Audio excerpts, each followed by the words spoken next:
Chelino Sanchez was a musician who passed away 3 decades ago, and yet he is still talked about and listened to in the present day. This is mainly because of his music, which achieved immense popularity and standed the test of time. But it's also because of his insane life, his criminal activities, and his mysterious death in 1992. In the last ever concert he performed, Sanchez received a note while he was on stage that allegedly said if he continued to perform, he would be killed. He looked at the note, crumbled it up, and continued singing. A few hours later, he was killed after being shot in the head twice. A lot happened in his life before this. A lot of fans, enemies, and great music was made along the way, and he left us with a legacy that was truly one to behold. This is the story of Chelino Sanchez.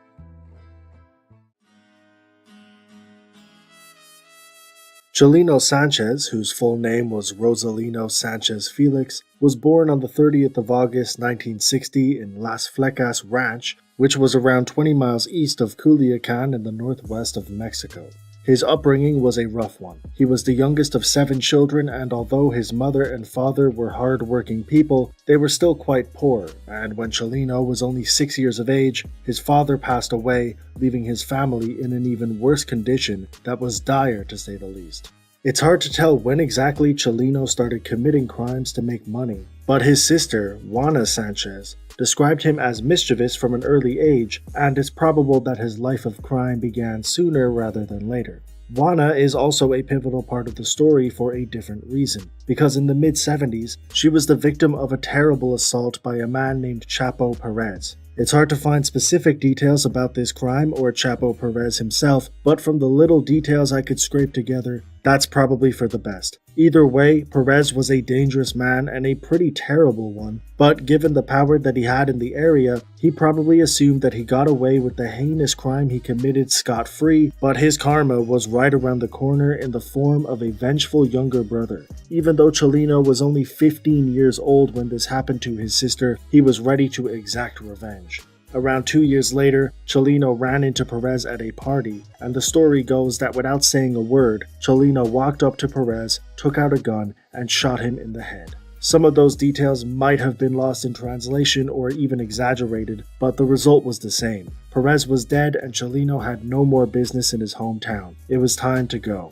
He went to Tijuana, where he made his money helping people cross the border from Mexico to the United States, and a couple of years later in 1977, he had the same idea. He crossed the border and went to Los Angeles to stay with his aunt in Inglewood. For the duration of his life, Chelino had a love for music and had always dreamed of being a successful musician, but it's fair to say that at this point of his life, that was merely a pipe dream and not something that was sustainable. For this reason, when he got to Los Angeles, he had to make his money elsewhere, and he did so by selling cars, doing dishes, and taking odd jobs that he would get every now and then. He would also continue his illegal antics by dabbling in drug dealing, and the business of helping people illegally cross the border also continued.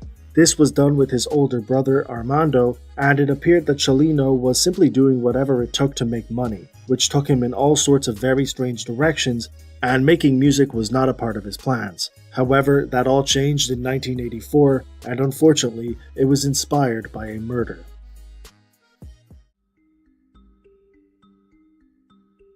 "1984 started off quite well for Chelino. He married his girlfriend at the time, who was already pregnant with his first child, and based on the odd jobs and illegal activities he was doing, he was probably making some good money, at least better than the financial strain his family had as a kid. However, with these kinds of activities, there is obviously a lot of danger involved, and it was in the same year that tragedy struck. Armando Sanchez, Chelino's older brother who worked closely with him, was shot and killed in a motel room in Tijuana. Chelino obviously took this quite hard, and he did something that might have been considered uncharacteristic at the time. He wrote a song, specifically a corrido, which is a type of storytelling ballad that usually contains more socially conscious songwriting. In this case, it served as a tribute for Armando, and it celebrated his life. While Chelino had no intention to release this in any other major capacity, he did share this around to various different friends and family, who were all quite impressed. At this stage, Chelino was in and out of prison because of his criminal activities, but he started to use his time effectively by writing songs for other inmates based on their stories. He continued this when he got out of jail by actually accepting different commissions from people who wanted to either pay tribute to their deceased loved ones or simply have their story told in a song of their own. While this may have seemed like a simple business hustle, Chelino was actively writing songs that had serious narratives and conscious songwriting. He was honing his craft and probably not even realizing it. At the same time, word was spreading, demand was getting higher, and it was clear that there was an audience for authentic Mexican music that told real stories, as opposed to some of the more watered-down, Americanized Mexican music that was on the radio at the time. Even if this meant singing about dealing drugs and violence, it was still an authentic narrative that people wanted to hear. Chelino's music caught the attention of Angel Parra, a sound engineer with his own studio in California who wanted to work with Chelino. Together they created a 15-track demo in 1989 and would sell these cassettes from the boot of his car. Chelino was a prolific recorder and quickly began to create music at a rapid pace while independently distributing his work, and it was an effective strategy. By 1992, he had amassed a small but loyal fanbase. However, this fanbase was about to swell, and it's not for the reason you would expect.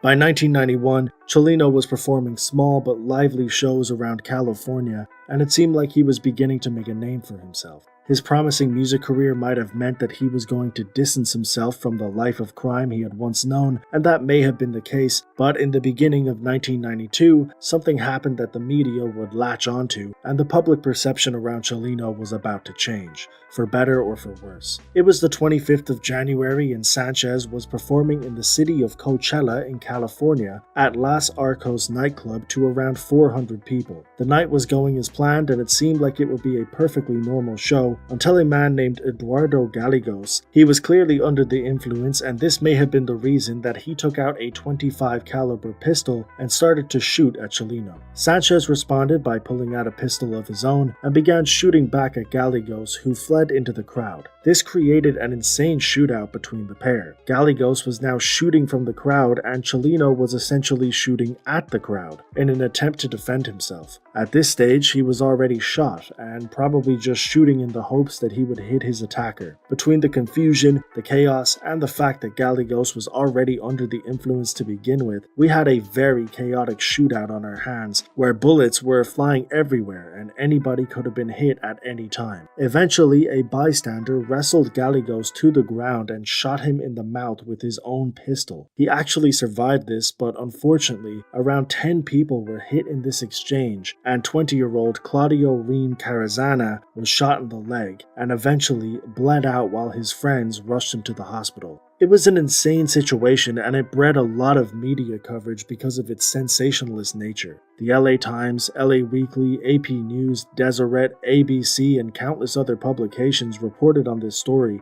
and surprisingly, this was what gave Chelino Sanchez airplay on the radio. Specifically his song Nieves de Enero, which fittingly translates to Snows of January. Chelino was in critical condition because of this shooting, but he made it out of the hospital and was able to resume his work after this. Although he was now a very popular name, it's speculated that Chelino had a hard time coming to terms with the way that he found his success. It was pretty obvious to many that he was going to find this success one way or another. He was releasing music that was loved, and his audience resonated with his work. But he had been catapulted into this strange stardom because of a night that he probably wanted to forget. It's hard to tell because the reports are so secondary and don't hold that much weight to them, but Chelino not liking this newfound fame would make sense given the circumstances. Either way, he was a bigger deal than ever before, and his next show in LA was packed to the brim. It was a bigger venue, and although he was going to be performing at 10 p.m. that night, the doors had to be closed at 6 because it had sold out that quickly. It's clear that Chelino was a bona fide star, and it had its perks. For example, he signed to Mozart, which was Mexico's biggest publishing company, and the deal gave Chelino around $100,000, but unfortunately it also gave the publishing company all of the rights to all of Chelino's music, which would ultimately be worth millions. But at the time it seemed like things were working in Chelino's favor, and he was on his way to a lot of success. Of course, we know that this ultimately did happen. Chelino would not be there to see how incredibly successful he would become, because soon after the Coachella incident, he was killed under extremely mysterious circumstances. 4 months after the shooting in Coachella, Chelino was in high demand and he decided to return to the place he came from by performing a rare gig in Culiacan on the 15th of May 1992. All things considered, the show was relatively normal, although the fact that it was actually in Mexico as opposed to the States added a new dynamic to the event. Chelino had most likely made quite a few enemies given his history and was also probably the subject to a lot of envy because of his newfound success. It may have been because of this that there was a target on Chelino's head at the show. It's difficult to find a timeline that accurately reflects the events of this night, but what is known is that during the gig, Chelino Sanchez received a note that read something along the lines of, "If you continue this show, you will die." We'll never know what the note actually said because Chelino crumpled up the piece of paper and essentially ignored it. Armed men with alleged state police identification cards pulled over Chelino and convinced him that the head of police wanted to see him. He was detained and put into one of their vehicles. The timeline becomes a bit blurred at this stage, but at some point after Chelino was detained, he was blindfolded and shot in the head twice. A few hours later, he was found and pronounced dead at the scene. Nobody was ever arrested and no motive was even established by the police, but it's probable that it was related to the Mexican drug trade that Chelino played a part in. Regardless of the motive,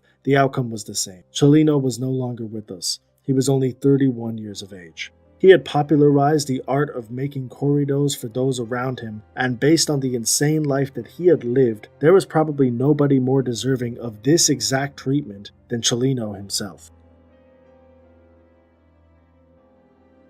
Chelino Sanchez is by far the most popular artist I've covered. 3 decades after his passing, he still has millions of monthly listeners on various different streaming platforms, millions upon millions of views on YouTube, and a very dedicated and loyal fan base that listens to and celebrates his music on a daily basis. He is an immensely popular man, and it's a huge pity that he died at such an early age, and that he died under such intense and mysterious circumstances. He made music dedicated to people that weren't usually sung about, and he wrote lyrics about a life that most people couldn't even comprehend before Chelino came along. His legacy is a confusing one, but to many people, Chelino Sanchez is one of the greatest artists in Mexican history.